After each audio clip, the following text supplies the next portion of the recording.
அன்னபூர்ணி மூவியில் வந்து உட்காரி ரெசிபி வந்து கொஞ்சம் ஃபேமஸ் ஆச்சு அந்த டைமில். அதே மாதிரி இப்போ ரெசார்ட் வெப் சீரீஸ்லேயும் வந்து உட்காரை வந்து ரெசிபி வந்து நல்லா ஃபேமஸ் ஆகிட்டுருக்கு. அது எப்படின்றத பார்க்கலாமா? 1 கப் பாசிப்பருப்பு எடுத்துட்டேன் அப்படின்னா இதில் 2 கப்பு வெல்லம் எடுத்து வச்சுருக்கேன். பாசிப்பருப்பை நல்லா வறுத்துட்டு வாஷ் பண்ணிவிட்டு ஒரு 2-3 விசில் மட்டும் எடுத்து வச்சுருங்க. அந்த வெள்ளத்தில் அதே கப்பில் 2 கப் தண்ணியை மட்டும் ஊற்றிட்டு கரைஞ்சி வந்தால் மட்டும் போகும். பாகுபதம்லாம் சொல்லுவாங்களா, அந்த மாதிரிலாம் பார்க்கணுன்னு அவசியம் இல்லை.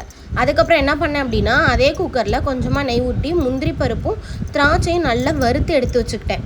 அப்போ அதே நெய்யில் வந்து 2 கப்பு ரவையை எடுத்து நல்லா வறுத்து எடுத்துட்டு அதில் வந்து 1 கப் தேங்காவையும் போட்டு அதையும் நல்லா வறுத்துட்டேன். நெக்ஸ்ட்டு அந்த வெள்ளை தண்ணியை வந்து நல்லா வடிகட்டி அந்த ரவை வந்து வேக வைக்கிறதுக்கு ஆட் பண்ணிவிட்டு அந்த வெள்ளத்துலேயே வந்து அந்த ரவையும் தேங்காயும் சேர்ந்து வெந்து வரும்போது ஏலக்காவை நச்சு வந்து போட்டுட்டேன். அப்புறம் பாசிப்பருப்பு வெந்து வச்சுருப்போம்ல, அதை கொஞ்சமாக மசிச்சு விட்டு அதையும் சேர்த்துட்டு நெய் கொஞ்சமாக ஆட் பண்ணிவிட்டு கொஞ்சம் நல்லா கிண்டி கொடுத்து வேக வச்சுட்டு இறக்குறதுக்கு முன்னாடி கொஞ்சமாக நெய் விட்டு இறக்கிட்டோம் அப்படின்னா உட்கார வந்து ரெடி ஆயிரும். இது ரவை கேசரியும் பாசிப்பருப்பு பாயாசத்தையும் கலந்து அடித்து சாப்பிட்ட மாதிரி இருந்தது. ஆனால் டேஸ்ட் வந்து வித்தியாசமாக சூப்பராக இருந்தது.